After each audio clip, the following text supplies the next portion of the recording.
প্রধানমন্ত্রীর যশোর সফর নিয়ে নানান প্রত্যাশার কথা এই মুহূর্তে আমরা জানবো। সে বিষয়ে জানাতে আমাদের সাথে এই মুহূর্তে যুক্ত হচ্ছেন সহকর্মী এস.এম. ফরহাদ। ফরহাদ, একটু জানাবেন যে আসলে পরবর্তী কর্মসূচিগুলো কি প্রধানমন্ত্রীর, সেই সাথে যশোর দীর্ঘ অনেকটা সময় পর আসলে বিএনপি আবারও ক্ষমতায় এসেছে, সেক্ষেত্রে যশোরবাসীর প্রত্যাশা কি বিএনপির কাছ থেকে? ধন্যবাদ। ইতিমধ্যেই কিন্তু প্রধানমন্ত্রী যে 4টি কর্মসূচি ছিল, ইতিমধ্যে একটি কর্মসূচি শেষ হয়ে গেছে, যেটা খাল খনন ছিল, সেটা উদ্বোধন হয়ে গেছে।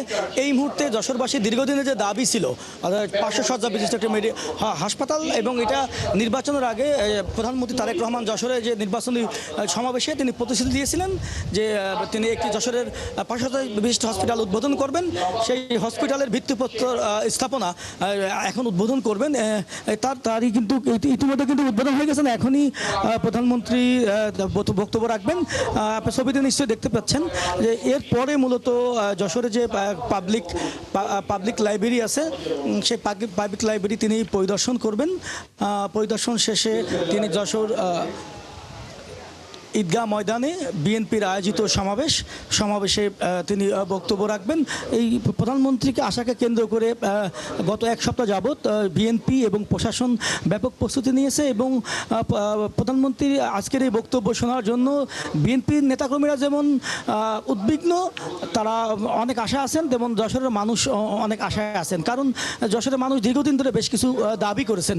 আপনি জানেন যে যশোর অনেক পুরাতন, ব্রিটিশ ভারতের প্রথম জেলা, এবং এখানে যে পৌরসভাটি আছে 162 বছর আগের পৌরসভা। যশোরের মানুষের দীর্ঘদিনের দাবি ছিল যশোর পৌরসভাকে সিটি কর্পোরেশন ঘোষণা করা। এর পাশাপাশি যশোর যে বিমানবন্দরটি রয়েছে, এই বিমানবন্দরটি আন্তর্জাতিক ঘোষণা করা। আপনি জানেন যে যশোরের বাংলার সবচেয়ে বড় যে স্থলবন্দর বেনাপোল বন্দরের যে আধুনিকায়ন, সে আধুনিকায়ন করার জন্য এবং বেনাপোলকে আন্তর্জাতিক মানের বন্দর হিসেবে ঘোষণা করা সহ যশোরে একটি পাবলিক কৃষি বিশ্ববিদ্যালয় দাবি রয়েছে যশোরবাসী, এবং বেশ কিছু দাবি যশোরের মানুষ করে আসছেন বিগত দিনে।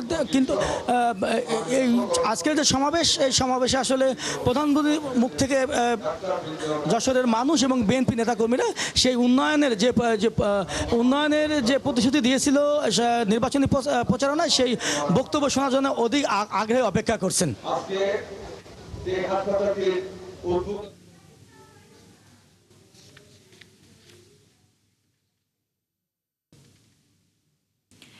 ধন্যবাদ আপনাকে। সহকর্মী এস.এম. ফরহাদ আমাদের সাথে যুক্ত হয়েছিলেন যশোর থেকে।